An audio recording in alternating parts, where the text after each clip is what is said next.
Hello friends, आप सबका स्वागत है मेरी यूट्यूब चैनल टेक्नोबॉय अमन में।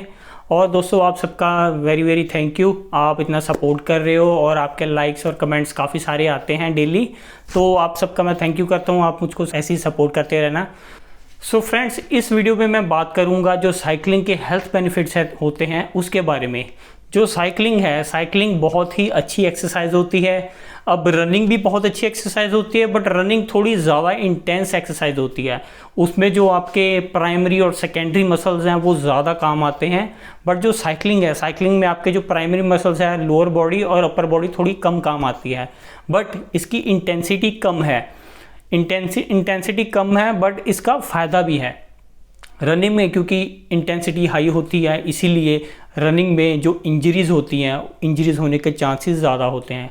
बट जो साइकिलिंग है, साइकिलिंग इंटेंसिटी कम होती है, तो इसमें क्या होता है, जो इंजरी होने के चांसेस उतने ही कम हो जाते हैं जितनी इंटेंसिटी कम है। सो दोस्तों, जो सबसे बड़ा बेनिफिट होता है साइकिलिंग का, वो होता है आपका हार्ट हेल्थ का। जो आपकी हार्ट है वो बहुत ज़्यादा हेल्दी रहती है, ठीक है। जो कार्डियोवैस्कुलर हेल्थ है आपकी हार्ट की, वो अच्छी रहती है। जो हाई ब्लड प्रेशर जिनको दिक्कत होती है, अगर आप डेली साइकिलिंग करते हो, ठीक है, अगर आप थोड़ी ज़्यादा इंटेंस साइकिलिंग करते हो, तो वो बहुत ज़्यादा आपकी हेल्प करेगी जो आपका हाई ब्लड प्रेशर है उसको कंट्रोल करने में। और जो आपकी ब्लड शुगर लेवल है उसको भी कंट्रोल करने में बहुत ज़्यादा हेल्प करती है। और दोस्तों, जब आप कार्डियो एक्सरसाइज करते हो, स्पेशल जैसे साइकिलिंग की तरह, जो नॉर्मल रेस्टिंग हार्ट रेट होती है बंदे की, एवरेज बंदे की होती है 70 to 75। बट जब साइकिलिंग करते हो तो आपकी हार्ट रेट 130, 150 या उससे भी ऊपर जाती है जब आप साइकिलिंग करते हो। तो वो एक टाइम होता है बॉडी के लिए, जो आपका हार्ट है और आपकी बॉडी के लिए, वो एक्स्ट्रा जो एक्सरसाइज आप करते हो, तो वो एक्सरसाइज के बाद जो आपके बॉडी में अच्छे हार्मोन्स पैदा होते हैं, वो आपके हार्ट के लिए और आपके दिमाग के लिए और बॉडी के लिए बहुत अच्छे होते हैं। तो इसलिए हार्ट के लिए बहुत अच्छी रहती है जो साइकिलिंग होती है। और एक और चीज़ है कि जब आप साइकिलिंग करते हो, जब आप एक्सरसाइज करते हो या कोई भी स्पोर्ट्स करते हो, तो जो आपकी सेल्फ एस्टीम है वो आपकी बढ़ती है। आपको अपने ऊपर कॉन्फिडेंस बढ़ता है, ठीक है। वो आपके बहुत ज़्यादा काम आता है, क्योंकि जो आपके हार्मोन्स हैं वो हार्मोन्स रिलीज़ होते हैं बॉडी में। वो हार्मोन से ही आपकी जो बॉडी के जो सारी रेगुलेट होता है, जो भी सब कुछ, वो हार्मोन से ही कंट्रोल होता है। बट जब आप साइकिलिंग करते हो, वो हार्मोन्स का लेवल थोड़ा बढ़ जाता है, तो आपकी बॉडी को हेल्प होती है, जो सब भी वो करती है डेली लाइफ में, उसको और अच्छे तरीके से करने के लिए। और जो सबसे ज़्यादा फ़ायदा होता है, ठीक है, इसके बाद बॉडी को, अगर आप डेली अपनी लाइफ जी रहे हो, डेली आपकी रूटीन आप जी रहे हो, रेगुलर खा पी रहे हो, तो होता क्या है, जब आपकी मिडल एज आती है, 25 से ऊपर आप हो जाते हो, 30 से ऊपर हो जाते हो, तो क्या होता है, आपकी बॉडी एक्स्ट्रा फैट एक्यूमुलेट करना शुरू कर देती है। क्योंकि आपकी डाइट तो पहले जितनी है, बट जो आपका वर्कआउट है, आपकी जॉब के अकॉर्डिंग आपकी ज़्यादा सिटिंग जॉब है, तो धीरे धीरे जो आपकी बॉडी है वो वेट गेन करना शुरू कर देती है, फैट गेन करना शुरू कर देती है। बट अगर आप रेगुलर साइकिलिंग करते हो, अगर आप डेली 10 से 15 मिनट भी करते हो साइकिलिंग, तो वो बहुत ज़्यादा आपकी हेल्प करती है वो फैट को रिड्यूस करने के लिए। तो जो फैट मैनेजमेंट है आपकी बॉडी की, वो ज़्यादा अच्छी हो जाती है। क्योंकि जो साइकिलिंग होती है वो एरोबिक एक्सरसाइज होती है। एरोबिक एक्सरसाइज से फिर जो आपके जो सांस का इंटेक होता है वो बढ़ जाता है, उससे फैट बर्न करने में ज़्यादा आसानी होती है। अब जैसे हम जितनी ज़्यादा लंबी टाइम के लिए साइकिलिंग करेंगे दिन में, ठीक है, उतनी ज़्यादा फैट बर्न होगी। जैसे पहले के 10-15 मिनट में सिर्फ जो आपकी बॉडी यूज़ कर रही है एनर्जी, वो मुश्किल से कुछ परसेंटेज होगी। मान लो फॉर एग्ज़ाम्पल 10 से 15 या 20% होगी। अब जैसे जैसे वो मिनट्स बढ़ते जाएंगे, वो परसेंटेज बढ़ती जाएगी। जब आप पहुँचोगे 1 घंटे के पार, तो वो 60 to 70% जो एनर्जी आ रही है वो आपकी फैट से आ रही होगी। यानी ऐसे मैं आपको एग्जांपल देके, अब मुझको प्रॉपर परसेंटेज तो नहीं पता, बट मैं आपको एग्जांपल देके बता रहा हूँ। जितने लंबे टाइम आप साइकिलिंग करोगे, आपको वीक में, अगर आप रेगुलर राइडर हो, वीक में आपको 1 दिन मिनिमम रखना चाहिए जब आप अपनी कैपेसिटी से ऊपर कर रहे हो साइकिलिंग। अगर आप डेली 20 करते हो, तो संडे को आप 50 या 60 करो या 100 करो, जितनी भी आपको कंफर्टेबल लगती है, जितना भी आपके पास टाइम है, तो उससे फैट बर्निंग भी बहुत ज़्यादा आसान हो जाएगी आपके लिए। जब भी हम किसी एक्सीडेंट में पड़ जाते हैं, कोई एक्सीडेंट हो जाता है, ठीक है, या बॉडी बीमार हो जाती है।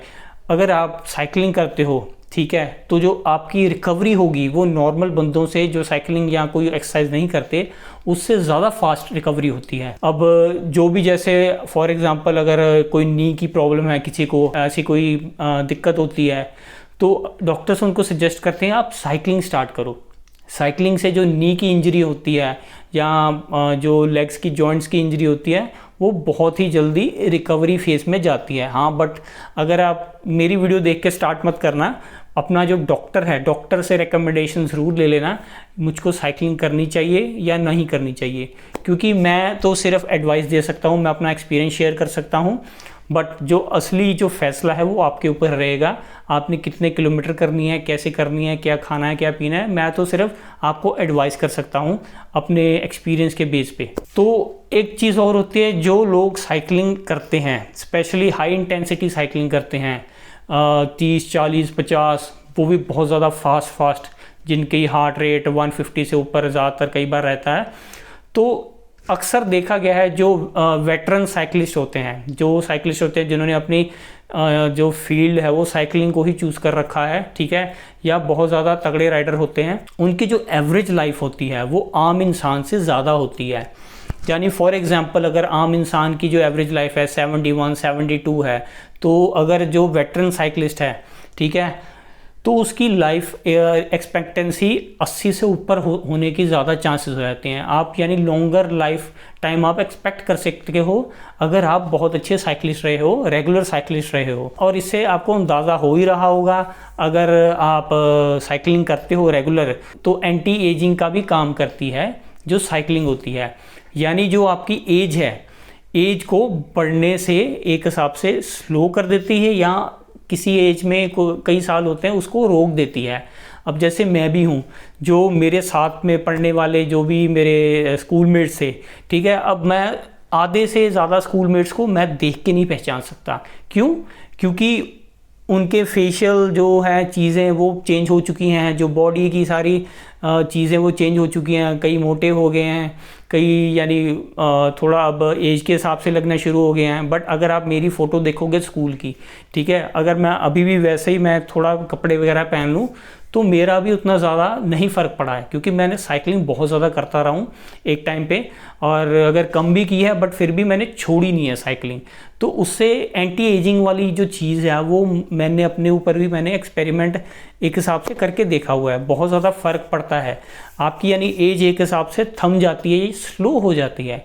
ये चीज़ आप भी कर सकते हो दोस्तों। मैंने डिस्कवरी चैनल पे यानी ऐसे देखा था, जो उसमें बताया था जो आपकी एज होती है, ठीक है, उसमें 20 ईयर से लेकर 40 ईयर्स तक ये एज होती है। इसमें क्या होता है, जो जितनी आपकी बॉडी में डैमेज होते हैं सेल्स, जितने सब कुछ जो भी टूट फूट होता है वो साथ के साथ पूरा का पूरा रिपेयर हो जाता है। बट जब भी आप 40 से ऊपर जाते हो, टूटता फूटता शरीर में जो सेल्स वगैरह होते हैं मरते उतने ही हैं, बट जो रिपेयरिंग होती है उनकी वो स्लो होनी शुरू हो जाती है। तो जैसे जैसे आप 40, 50 या 60 के ऊपर जाते हो, जो परसेंटेज ऑफ रिपेयर है बॉडी में वो धीरे धीरे कम होती जाती है, बट जो डैमेज है डैमेज उतना ही रहता है। इसी प्रोसेस को दोस्तों बोलते हैं एजिंग। तो वो जो एजिंग है, साइकिलिंग से आप कुछ एक्स्ट्रा 5 साल, कुछ एक्स्ट्रा 10 साल वो वाले हासिल कर सकते हो, जिससे जो आपकी एज बढ़नी कम हो जाती है। यानी जो आप अपनी बॉडी फुल 100% रिपेयर्ड बॉडी आप अपने साथ लेके चलोगे 40 ईयर्स तक, अगर आप डेली साइकिलिंग करते हो, या अगर आप काफ़ी अच्छी साइकिलिंग करते भी हो, वीक में कुछ छुट्टियां करने के बाद भी, तो आप वो वाली एज है वो 45 लेके जा सकते हो, 50 लेके जा सकते हो, या उससे भी ऊपर लेके जा सकते हो। इसलिए आपने देखा होगा जो एक्टर्स होते हैं, यानी स्पेशली जो अक्षय कुमार है, वो बहुत ज़्यादा एक्सरसाइज करते हैं, रनिंग करते हैं, साइकिलिंग करते हैं, बहुत और ज़्यादा चीज़ें करते हैं। वो फेस से उतने लगते नहीं हैं। अब मेकअप भी होता है बट फिर भी जो उनकी फिजिकल एक्टिविटी है, जो उनके फेशियल एक्सप्रेशंस होते हैं वो उतने नहीं लगते। अब मेरे भी जो फादर हैं वो भी 60 के राउंड होने वाले हैं, बट आप अंदाज़ा लगा सकते हो अगर मैं अपने फादर की मैं फ़ोटो दिखाऊंगा, कहाँ मेरे फादर लग रहे हैं और कहाँ अक्षय कुमार लगेगा, एज का कुछ ज़्यादा फ़र्क नहीं है। तो आप अंदाज़ा लगा सकते हो जो एक्सरसाइज है, एक्सरसाइज से कितना फ़र्क पड़ सकता है। तो इसलिए आप एंटी एजिंग का ये फ़ायदा उठा सकते हो अगर आप साइकिलिंग या कोई और स्पोर्ट्स करते हो। और दोस्तों सबसे बड़ा बेनिफिट साइकिलिंग से क्या होता है, जो स्ट्रेस होता है जो आप डेली में एक्सपीरियंस करते हो, मेंटल स्ट्रेस होता है, जैसे जैसे आप साइकिलिंग करते हो वो कम होता है। जो डिप्रेशन अगर आपको हो रहा है तो अगर साइकिलिंग करोगे, थोड़ा घूमने निकल जाओगे, थोड़ा दूर जाओगे, ठीक है, तो डिप्रेशन भी थोड़ा कम होगा। ये चीज़ मैंने भी एक्सपीरियंस की हुई है। कॉलेज में मैं था, मुझको काफ़ी एक टाइम डिप्रेशन हो गया था, तो मैं यही चीज़ करता था, तो मुझको बहुत ज़्यादा सुकून मिलता था अंदर से। और इसीलिए जो मेंटल हेल्थ है आपकी अच्छी रहती है साइकिलिंग या कोई भी स्पोर्ट्स करने से। और जब भी आप साइकिलिंग करते हो, फिज़िकल एक्टिविटी में इन्वॉल्व होते हो, कार्डियो एक्टिविटी में इन्वॉल्व होते हो, तो उससे क्या होता है, जो आपकी मसल्स हैं और जो बोन्स हैं वो आपकी स्ट्रेंथ होती है, वो आपकी स्ट्रेंथन होती है। तो जो बॉडी है, बॉडी बहुत ज़्यादा इंटेलिजेंट है दोस्तों हमारी, वो फालतू में एक्स्ट्रा काम नहीं करती। अब जितना आप बॉडी पर लोड डालोगे उतना ही वो बॉडी अपने आप को स्ट्रॉन्ग करेगी, क्योंकि उसको ज़रूरत है, उसको फील महसूस हो रही है कि ये बंदा इतना काम करता है, अगर मैं बॉडी को इतना ही मजबूत रखूँगी, अगर ये काम ओवरलोड करेगा तो उसकी हड्डियाँ टूट जाएंगी, जो मसल्स हैं वो ज़्यादा डैमेज हो जाएंगी, फिर ये चलने फिरने के काबिल नहीं रहेगा। इसलिए वो ऑटोमेटिकली ये बॉडी में सिस्टम होता है, जितना ज़्यादा वर्कलोड डालोगे उतना ज़्यादा ही बोन्स की डेंसिटी है वो इंक्रीज़ करती जाती है, जो मसल मास होता है वो आपका इंक्रीज़ होता जाता है। इसीलिए जो आपकी, जैसे आप बॉडी बिल्डिंग करते हो तो जहाँ जहाँ पे आप ज़्यादा एक्सरसाइज करते हो वो फूलनी शुरू हो जाती है, क्योंकि आपके जो मसल मास है, जो मसल्स हैं वो अपने साथ और मसल्स पैदा करती है, क्योंकि उसको ज़रूरत है। इसलिए वो आपकी जो बॉडी की स्ट्रेंथ है उसको बढ़ाती जाती है, जो मसल्स हैं। और साथ में जैसे जैसे आप एक्सरसाइज करते रहोगे, जैसे जैसे साइकिलिंग करते रहोगे, जो आपका स्टेमिना है, जो बॉडी की स्ट्रेंथ है वो भी बढ़ती जाती है।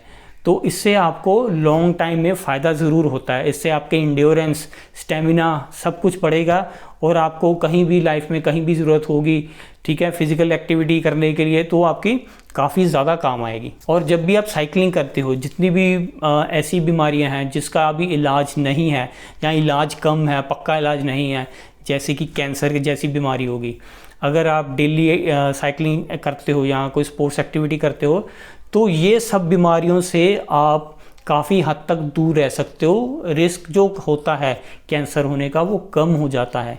और जब भी आप बाहर निकलते हो, सनलाइट हम काफ़ी कम लेते हैं सनलाइट, वो सनलाइट भी हमको आधा घंटा 1 घंटा एक्स्ट्रा मिलती है हमारे शरीर को।